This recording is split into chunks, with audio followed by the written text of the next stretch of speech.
बात बुझता रे कमाई गलता तनी हटके सूती देहिया के दवाई चलता जवन जही सैया ओही के दवाई चलता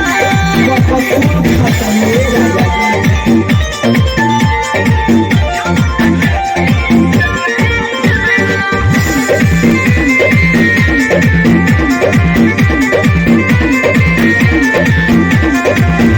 सट जानी जरिया हो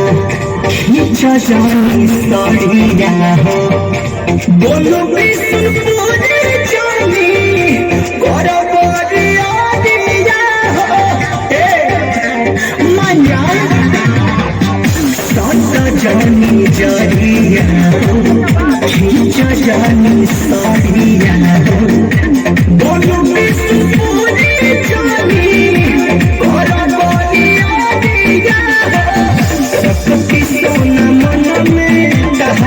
कथी बोलता